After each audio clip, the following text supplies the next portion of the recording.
Yeah. Look at his face. Yeah.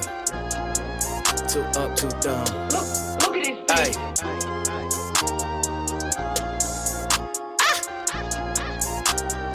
Ay. Yeah.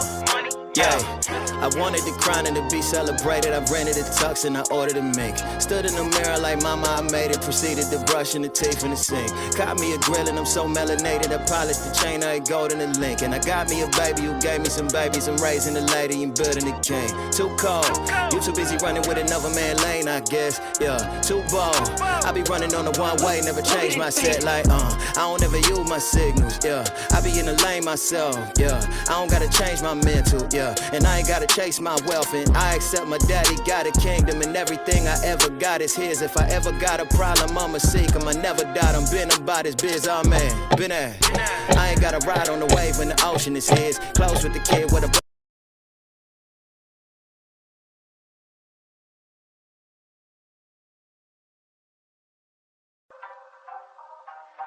What's good, baby? It's your boy Dale. I'm back in the saddle again. Our motto is to buy, build. We already bought it already, so we already own it, free and clear. Refinance to long-term debt, cash flow. That is the motto. Cliff, man, is that a pretty strong motto, man? What do you think? Man, the model is strong. Like, you're getting each piece of the invest, right?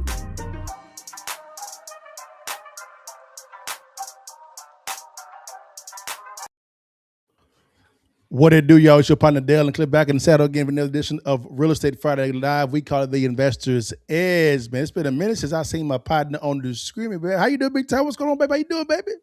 Man, doing good, man. Just been busy, got a lot going on. So, man, I'm glad to be back though. Back on the podcast, man. So yeah. Did we get the bag though, baby? Did we get the bag? We got a bag, and I'm trying to work on another one too. Yeah, we got some bags going on too on this side too, baby. Guys, if y'all could, man, like, share, and subscribe, whatever platform you on. Do us a favor, click on that little bell. So when we come live, come kick it with Cliff. And now, Cliff, man, I'm feeling the hat, bro. I'm feeling that hat, big dog. I see you with the Mavs, baby.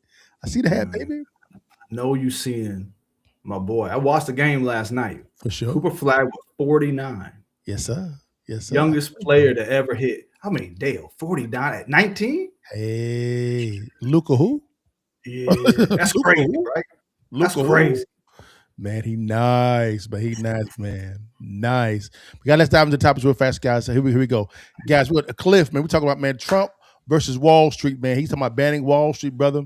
2, man, who really controls the housing market when it comes to this banning thing. 3, tokenization. Y'all, there's been a lot of commentary on Cliff about what he talks about implementing tokens, crypto, within real estate. And we're going to talk about the Investor's Edge, man. After this. Let's dive in this first one, Cliff.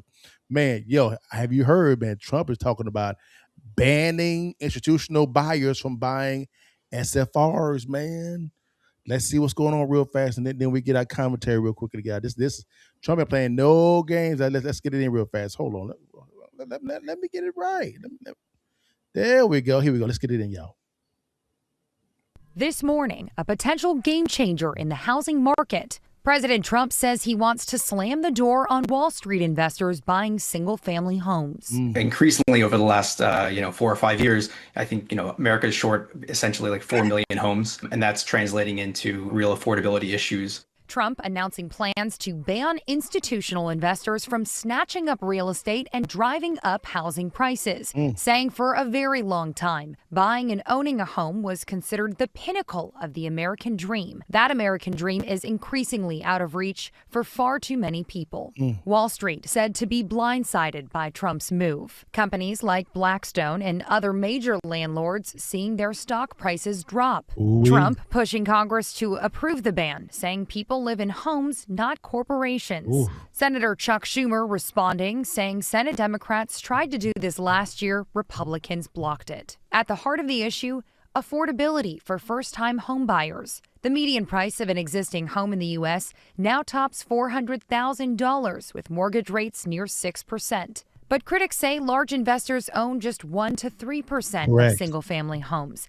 And they say Trump's proposal does not address other big issues like the shortage of new building projects and skyrocketing construction costs. We're talking about a really small share of purchase activity and an even smaller share of the overall housing stock when it comes to these large institutional investors.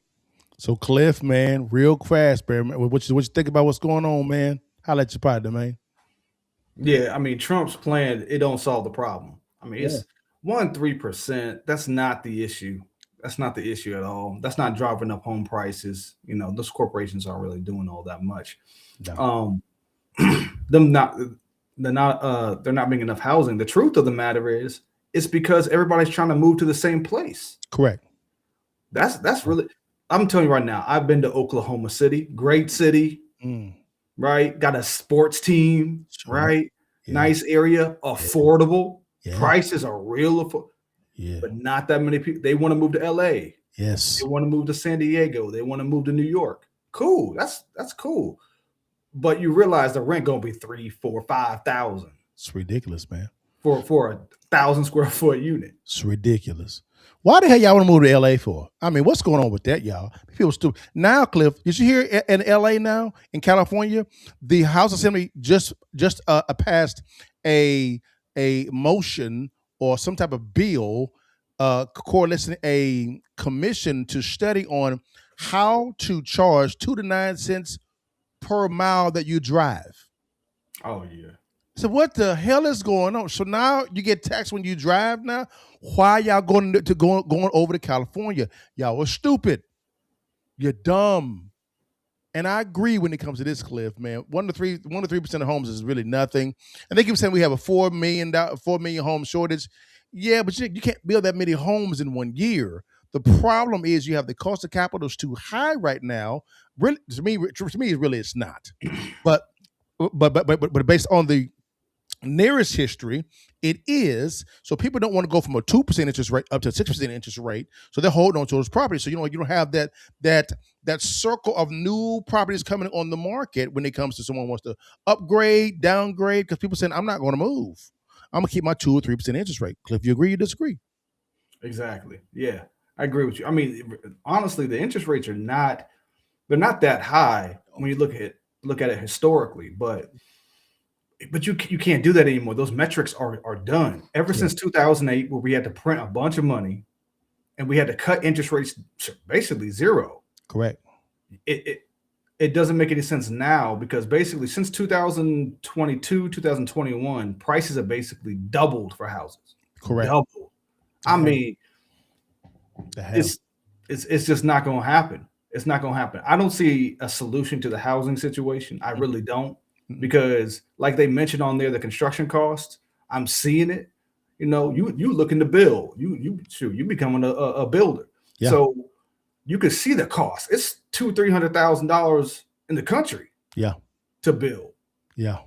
You know what I'm saying? So it tells you if you're building somewhere near the a major metro that you're talking about 400, 500,000 minimum.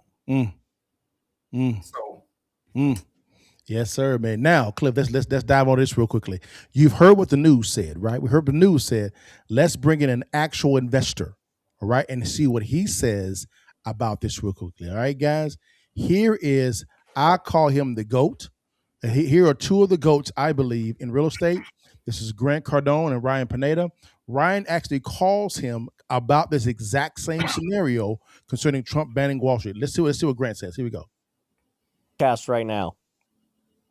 What does that look like? Dude, I just got you on the mic from my speaker of my phone. Okay. We were talking about you. Did you see this new news with your boy Trump? Of course I did, dude. What do you think's going to happen? Talking about. I knew about that 60 days ago. Oh, dang, dude. Inside info. Yeah. So what's going to happen? Nothing's going to happen. What do you mean? What are you worried about? Look, what needs to happen to the listeners? How many people you got listening to this? I can't see. We just got it on the podcast. The reason institutions are buying single family homes is because Americans aren't. Correct.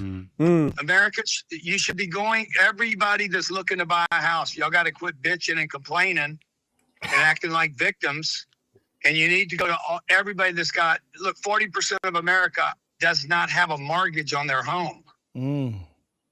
65% have a mortgage under 4%.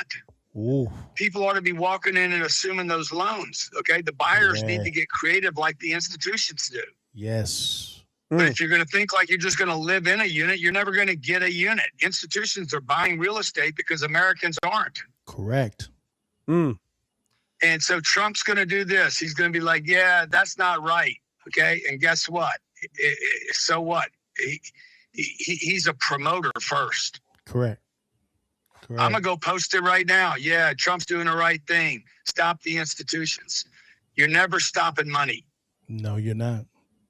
You think nobody can stop money? Okay. You never been a fan of single family, anyways. So yeah, I mean, I don't know why anybody would want to go buy it, man. The play is in 4 units, 8 units, 12 units, 18 units. I agree. That's the stuff nobody wants, by the way. The institutions aren't going to buy it. Nope. Mm-hmm. The single family home, people just think it too small. You and I have had this conversation many times. Yeah. Now, Cliff, real quickly, he made a point, guys, that I think you guys may have missed. Okay, he said 65% of individuals actually have a mortgage under 4%. Then he said that you should go assume those mortgages. What do you think he meant by assuming? Yeah, just take over, right? The problem is how do you structure it, right? How do you structure it? Because you basically have to take it over, but they still want that equity piece, right? They want you to pay off their mortgage, but still have that equity. That's not really a solution for that. I mean, I think I've been saying it here for a minute. I think the housing situation is stuck. What you think, man? You think we stuck, or you think there's a solution? I think we're stuck, but I think there is a small solution. It's a long shot. When he says assume, in my opinion, what he means is subject to. Take it over, subject to investing. That's how you assume it, because of the fact that it doesn't make sense for me to come and pay your loan off. You ask me to go get an 8% interest rate, right? Because I have to do a conventional, right, to pay you off. Even if I go FHA, I'm at 6.25%, 6.5%. Why would I do that for? It doesn't make sense at all. To where you're not going to sell. How about we do this? How about we structure that type of scenario to where I can take off your payment of your 2% payment. We can then have a loan servicing company service that mortgage for us. Then what happens is you can take the exact same loan service agreement over to your lender, and your lender now counts it as an investment property. Now you can go out and buy another property off of FHA. Same thing. Why not? You have to get creative. Creativity is the key. Now, what's going to be the solution to get the lending going? I think it's going to be blending in crypto. You got to. You're going to have to do that because you have to make something has to entice for people to get back in the game. Because the problem that I see, Cliff, is, think about it. Let's say, for instance, you have a 3% interest rate for your home. Is there anything that could bring you off the sidelines to where you can say, I'm gonna get a 6.25% interest rate? I mean, to make me have to move. I mean, because you got to think that's a hassle. I got to sell the property. Yep. I got to get a new loan. Yep. I got to go through all that. Yep. I mean, it would have to be a perfect scenario where it's the house I've been looking for. That's the one, right? And even then, we might have to work something out because I'm paying 6% interest rate on a house that's going to be probably 20-30% more than what I'm paying. The house size I have now. So if I'm gonna move, I'm going bigger, right? Correct. So with that being stated, Cliff, here is you are an investor, so you are naturally creative.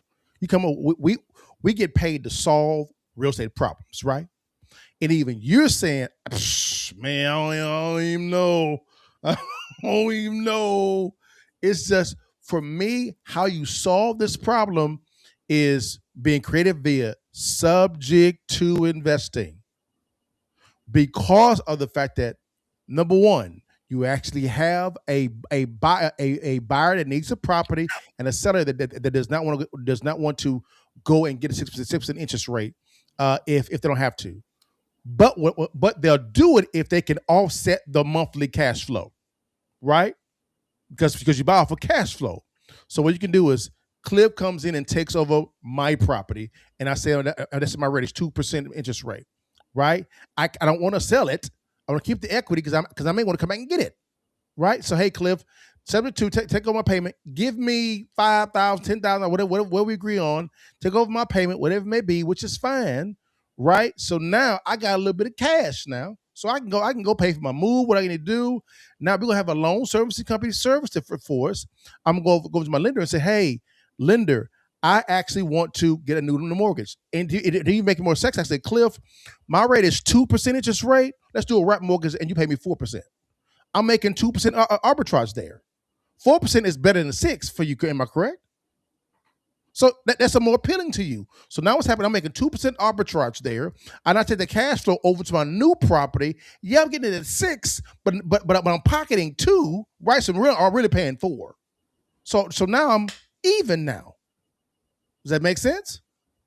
Yeah, makes That's sense. what I would do. That's what I would kind of do. Be very creative. That's what I would do. Yeah, I mean, if you can, that those are specific situations that you got to be in to be able to negotiate those. The loan has to be right. But look at this, Dale. Someone that got in late, Mhm. and they have a 7% interest rate. They might have got it last year or the year before when we were in the 7s. They got 7.4, 7.8. Mhm. How you gonna work with that? 7.4, 7.8. Okay. What I would probably end up doing is I will still take over the payment, right? Which is fine. I put nothing down because it's a high interest rate, or I may give you $2 or $3 grand, right? Just to make you feel good about yourself. Take it over. It's a high rate. Okay. I look at the valuation of the property. So what's the value? If I can get 1.15 to 1.25% DSCR ratio, I'll make it work. Because I can go take that type of rate, go Section 8, and pocket and get the maximum in cash flow after PITI. That'd be more of a rental scenario. Now what I'll set that up for 6 months, cash flow it, then I'll refinance you out because I want a lower rate now. Yeah, see, that's even you want a lower rate. Look at that. Yeah, the lower rate. Yes, sir. Everybody. So I think the only way we're ever going to see the situation change is when we get below 5. I've been saying this for a while, about 5.25, 5.5. That's going to loosen up the market. When you see 4.99, yeah. And if you really want to know, look at the builders doing subdivisions. Yeah. They are making deals to try to sell those houses at 2.99 because they're paying so much to bring down that rate. Whoa. If a Cliff, I mean, they're giving away everything. Yeah. Appliances, all the upgrades, and to buy down your rate. Bruh. I'm like, baby, are you sure you don't want to build a house? Because they're giving away the bag. Yeah. They really are. And I'm seeing it from an appraisal standpoint. I've done several new construction areas. You can see it. The prices are not going up. I'm looking at the comparables in the same neighborhood, say subdivision. They are, I would say 10% lower than they were, maybe even 15% than they were before. And then they're offering those incentives. Yeah. Because they need to move inventory, right? They'd rather make a little bit and move on. They do. And a lot of them, what they're doing right now is they're even leasing they're leasing a quarter of their inventory out too. They are, which makes sense. I love those deals.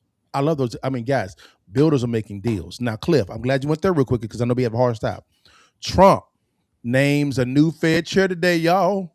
Oh, I didn't realize that. Yeah, Kevin Warsh. He was a former Federal Reserve governor between 2008 and 11, right? And he's known as a hawk for raising rates in high inflationary areas, but he doesn't mind cutting rates at the exact same time. What you think? Interesting. I don't know much about him. Do research on him. His because Powell's term ends February the 4th. On the 4th. Okay. On the 4th. So he's been appointed. Kevin Warsh has now, which is fine. He'll go for the Senate. He'll go through this whole rigmarole, and then of course they'll get him up in there, which is fine. and then he'll get to going.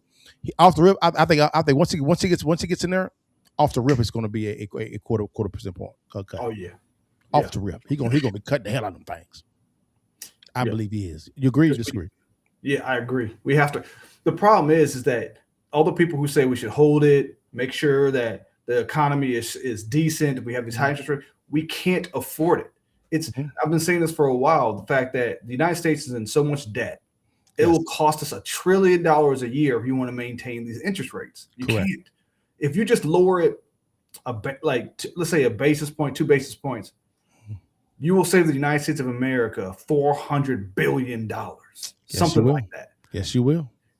And at the same time, interest rates for houses will go down. Correct. You need to do that to get the economy going. If you don't do that, we're just going to stall. Correct. Now, Cliff, real quickly, guys, we're pivoting because Cliff has a hard stop here real quickly, guys. Cliff, man, this is you.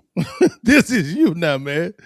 Cliff, this has been going bonkers, guys, online, guys. I'm gonna move me over here and I'm gonna put him in the middle. Cliff, this is you talking about implementing crypto in real estate. People want to know how this is going to happen. Here it is. Here we go.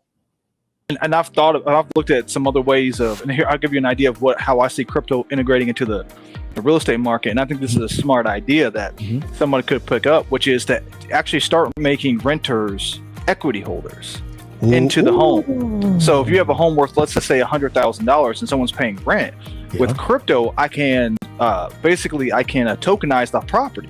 And so I can say, okay, it's 100,000, whatever, X tokens. Yeah. Okay, every time you pay your rent, you receive a percentage of X tokens. So that's actually given back to you in the form of equity. Ownership. Right? So you're buying pieces of ownership as you go. So now you missing rent. You can tie that to say, if you miss rent once, twice, or whatever, if you basically saying if you're forced into eviction, you lose your equity. Wow, that gives incentive for the tenant then. So Cliff, people kept asking this question, how in the hell can you do this? And I was like, hey, Cliff, and go, brother. I mean, so I think what I was really getting at is whenever you have a property, I mean, it's just dividing it into shares, right? Okay. So it's $100,000 property. Let's say it's $100,000, 100,000 shares, $1 a share. Cool. So you just structure it to say that as the tenant, you get 500 shares to start. That's $500. Cool. Okay. Then as the property grows and as you pay rent, you grow your portion 1% a year based off on-time payments. Okay. So now that becomes your equity share. So then if you after a year or two, if you don't have any issues and you move out, you still maintain that equity. You still have $2,000, maybe even $3,000 that you built up while you were in that property. So if let's say you rent over 10 years and you're in 4 different properties, you could actually still have ownership in 4 different properties as long as they don't sell them. Right? And now you're sitting going, shoot, I'm a property owner. I can go look up my shares on crypto because that's the best way to manage it. Right? The problem is, the hard part about that is the management. You need to have a centralized management system that ties your rent and all of that into a place. So basically, you have to have a company that really centralizes that. Correct. Now, Cliff, real fast, because I'm going to be a hard stop. Why the main question that we got was, if I'm an owner, why would I give that type of incentive to a tenant? Because there's 2 reasons. One, you naturally can have higher rent because you're going to be able to have a better tenant, right? Because that's gonna entice a better tenant who's going to thinking I can get equity. So you can probably get higher rent, and you're getting a better tenant. Yeah. Second thing is you're also incentivizing on-time payments. Yeah. Because you're not just going to lose your and pay a fee, right? You're going to lose equity. Yeah. You're actually going to you're losing more than just Hey, I had to pay $100, fee for being late. Okay, cool. And you lost that $1,500 you had in equity. Yeah. So now you're twice as. So I know as a landlord, I would do that if it made sense. I'm like, wait a second, I can charge slightly more, and 2, I can make sure that the tenant is paying on time, and then they have more of an incentive to take care of the property. That's theirs. They own a piece of that property. Yeah. Because if it has to be rehabbed, that's going to take out of the equity stake. That's going to take out of the value of the property. So it helps both people have an incentive on the property. Gotcha. Yeah. And I would say this, which is going to be crazy. I'm going to throw you for a loop like this. Now, imagine that at a multifamily scale. Ooh. That when you go rent anywhere, now everywhere you move, you go look at your tokens, you're going, I have $10,000 I built up over the last 10, 20 years of renting, all gaining equity, all growing in value. And then when that Grant Cardone property you stayed in sells, you get paid out. Gotcha. Why would I, as an owner, want to give that type of? I think what you're saying is this incentivizes for on-time payments and for the tenure of the tenant to be stayed for a long period of time. There it is. Got it. You're getting a better tenant, paying more, and then has a stake in the property to stay there longer and take care of it. Guys, he answered the question. That was the biggest question that we got online. I'm talking about on TikTok and YouTube. It just blew up. People get asking, why would I do this for? I'm like, let me bring Clip back on. Answer the question for y'all. It's right here, guys. But guys, man, that's all we have for today, guys. Man, we want to get in real quick. Real clip before you go, real fast, guys. Hey, guys, we have a licensed appraiser on the screen, guys. Hey, Cliff, tell them about Hunter Appraiser, man. Go and tell them about Hunter Appraiser. Go ahead. So go to hunterappraisal.com. We do, all kind of appraisals. Doing portfolios, subdivisions, where we're doing a lot of individual homes, and even consulting. We had somebody who actually wanted to build, about a 30 house package for rentals. Helped them do that. Helped them find the land. Helped them decide on construction and what the valuation's ultimately going to be. Yeah. Walk them through that. So if you have any questions about just doing a deal to getting an appraisal, just go to hunterappraisal.com, give us a call, and we'll be able to help you out. Yes, sir. hunterappraisal.com, guys. And lastly, before we get off, guys, we are giving away a free ebook, guys. Free ebook called Distressed Property Investing. We always say you make money when you buy, not when you sell. If you really want to be able to take advantage, really begin to build wealth in real estate, learn how to locate and acquire distressed properties. We give away a free ebook, guys. It's completely free. DM us with the word real estate. Get on the QR code or click on the show link below in the show notes, guys. It's right there with guys. We got to go. Thank you for your time. Cliff, man, one last time. How about the Mavs, baby? Oh, man. This year sunk, but next year maybe we got something happening if Anthony Davis get off his, So one last question, guys, because we are Mavs fans. Flag, Kyrie, as well as Anthony Davis on the floor at the same time. Man, we hoping to see that next month, probably in March, hopefully. We're gonna get a glimpse, but let's be honest, Anthony Davis, I'm gonna throw him off to the side because he don't count. We're looking at Coop and Kyrie, them two, because Kyrie's about 33, so he still got about 5 years of being good, being active, especially we got Coop. So man, next year's gonna be good. Well, guys, man, thanks so much for your time. God bless you guys. I look better than we look better than you. All right, I can see you guys next week, guys. All right, y'all. Peace. My whole thing is, the one thing I hear a lot of the times when it comes to anybody in real estate is, I don't have the money or the credit or the time or the intellectual property. And I said, okay, no problem. I have the money, have the credit, have the relationships. I'll teach you how to locate a good deal, right? Buy below wholesale. I love that. And once I teach you that, right, I'll bring me the deal. Yeah. I help you underwrite the deal, which is fine. I'll even fund the transaction for you as well. So there's no excuses on the table at all. That's why we call that the cash flow club, period. So what happens is people always ask me all the time, Dale, can you train me? Well, I don't have the time to do that. But what if I set up a platform for it to where you get on-demand training? Anytime you want to, because the training you may need may be after you get off work, early in the morning, during the day. You just log into your account and get the same training as if I'm sitting there one-on-one. We're talking about our attorneys, our general contractors, our appraisers, as well as me talking about how to structure your business, how to put together what they call a power team. A power team is very important. How to put a deal together, right, and buy it at the right price point. How to market. There's one technique that people don't understand, that you can actually get a list of properties that from your city for free. Whoa. So walk me through that. Like, you can physically get buildings or homes or properties available for free? Yeah, I'll send you guys the bill in the mail. It's real simple. What you can do is you can actually call down to your city and ask for the violations division. What happens is you say, hey, I want to see what homes in our city actually have violations. What are violations? High grass, no paint, vacant. You have boards on there. Those are actually violations that the city, or citation that the city has actually levied against that property.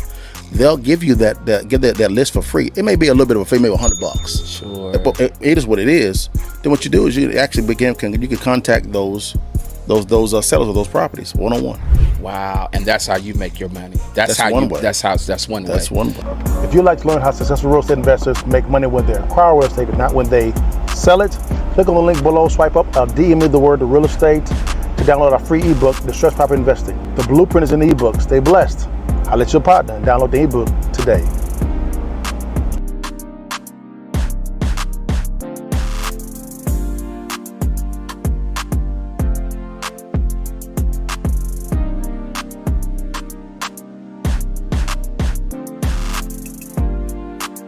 Bless God, give thanks. Bless God, give thanks. Bless God, give thanks. Bless God, give thanks. Big God, big grace.